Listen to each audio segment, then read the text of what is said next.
111 tahun yang lalu kaum mak-mak protes bagaimana meletakkan posisi perempuan sama seperti laki-laki.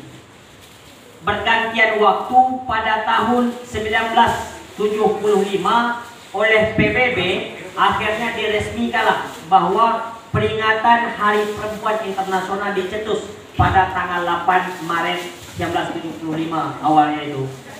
Kemudian kawan-kawan semuanya, Hari Perempuan Internasional atau disebut dengan International Women Day.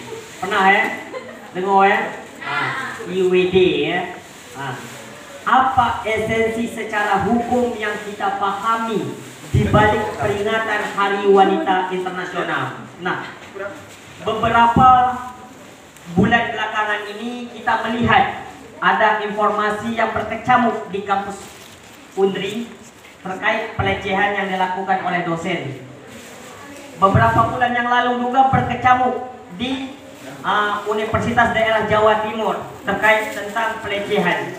Akhirnya secara data statistik bahwa yang paling besar terjadi angka kasus pelecehan seksual yang pertama itu di jalanan, yang kedua itu di transportasi, yang ketiga itu di kependidikan, di lembaga pendidikan.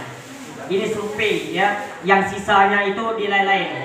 Artinya, mengapa kita lebih fokus ke dunia pendidikan?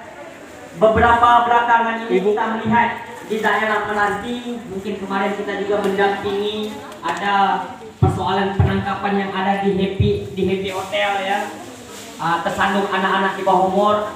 Secara kitab undang-undang hukum pidana atau disingkat dengan KUHP, di pasal 284 dan 285 mengatakan bahwa barang siapa yang dengan sengaja memaksa orang lain untuk melakukan persetubuhan sebagaimana suami istri, maka dia diancam selama-lamanya 12 tahun. Namun di dalam pasal 284 dan 85 ini hanya berbicara orang-orang yang sudah punya suami dan istri, sehingga bagi anak-anak yang tidak punya suami istri atau lajang atau gadis dan lajang maka tidak dipidana di dalam KUHP. Sehingga baru-baru ini peraturan Menteri Kebudayaan dan Riset ya mencetus peraturan nomor 30 tahun 2021 terkait tentang seks bebas oleh anak-anak pendidikan. Dan di sini terjadilah perdebatan di pasal 5 ayat 2 dan 3 terkait tentang apa-apa saja kategori yang dikatakan pelecehan seksual dan pergaulan bebas itu. Ada 5 substansi terkait dengan undang-undang ya, peraturan Menteri Pendidikan nomor 30 tahun 2021.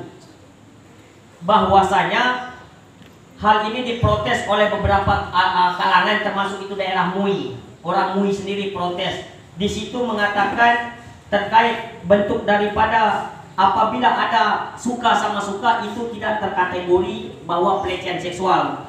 Akhirnya bertentangan dengan peraturan Menteri Pendidikan juga nomor 9 tahun 2023 terkait tentang keruhnya dibentuknya pendidikan itu. Bagaimana membentuk ya kepribadian kawan-kawan semua yang bermarwah, yang mandiri, yang punya etos dalam menentukan masa depan.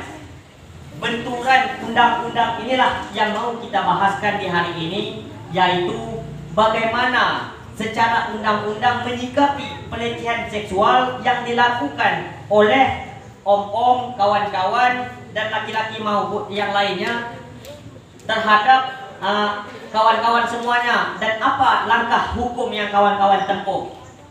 Terlepas daripada KUHP di pasal 284 dan 85 tadi terkait tentang seks, kemudian terlepas daripada peraturan Menteri Pendidikan dan Riset nomor 30 tahun 2021 tentang seks bebas, sehingga ada 5 kategori.